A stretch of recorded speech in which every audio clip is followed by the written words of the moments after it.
了解 SIS 就有好处没有坏处，特别是那些在新加坡工作的朋友，你们的 tax 是特别的贵的哦。Hello， 大家好，欢迎回来频道，我是润一。那近期呢，我就分享了怎样 file income tax， 有什么 relief 可以 file 呢？那其中一个 relief 呢，就是 SRS。那今天就来全程说一下这个 SRS， 包括它的好处和坏处。当然也会说到外国人是否应该要开户这个 SRS account 呢？那我也会一直在我的频道这边分享新加坡的理财攻略，所以不想错过的话，记得订阅我的频道哦。那大家都懂 CPF 是拿来养老的嘛？但是单单依赖 CPF 来养老是绝对不足够的。为什么呢？因为你退休后 CPF 来的最高 payout 呢是在2370块每个月，但是前提是你至少要有一个200千的 balance 在 CPF， 不然绝对是拿少过2000块的 payout 的。那根据一个数据，有28%的新加坡人，包括 PR， 想要拥有至少6000块的每个月来养老退休。I'm really rich. 所以你看，单单 CPF 这2000多块绝对是不足够满足这个6000块的欲望的嘛，对不对？所以为什么要开 SRS 呢？首先就是15300的 tax relief， 就是不用还这么多税。然后第二就是 tax-free investment return， 就是你的投资回报呢，通通都是不用收 tax 的。那市场上真的是有很多的 investment product， 你可以用这个 SRS fund 去投资的。但是如果你想要最安全、最可靠的话，我觉得就是放 fixed deposit， 或者是买新加坡的 bond， 这些呢就是比较安全，是最 low risk 的一个 investment product。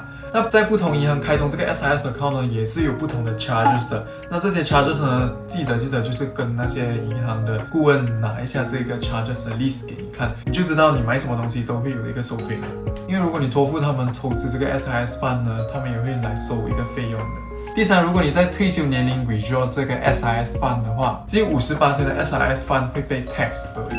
那你也可以完全不用被 tax， 只要你慢慢拿出来，最好就是很像 stretch to 10年这样子，慢慢每一年这样子拿出来。打个比方，年收入20千是不用被 tax 的。当然，再好的东西我也不相信它没有缺点，所以来说一下它的缺点。I don't trust people. I got trust issue.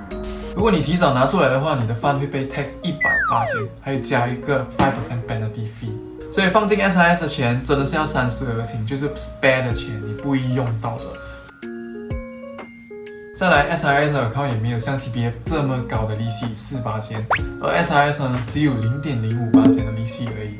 所以呢，钱放进去 SRS 是绝对要去投资的，不是放在那边等退休或者是 claim just tax relief 而已。那现在就来说一下外国人开户这个 SRS 划算吗？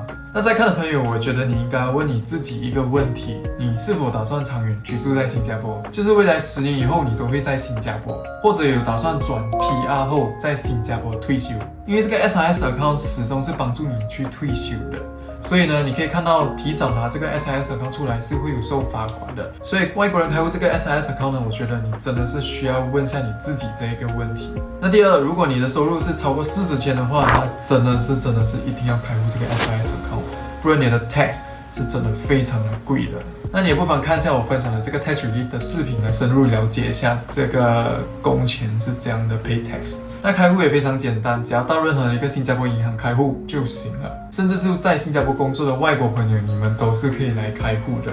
好，那总的来说呢 ，SRS 是一个非常好的扣税方法。但是由于 SRS 呢只有0.05%千的利息，你就必须利用你放入了这个 SRS fund 来投资。那接下来也会一直分享这些新加坡的投资攻略给大家看。那还没订阅我的朋友，赶快订阅我频道。我们下期再见，拜拜。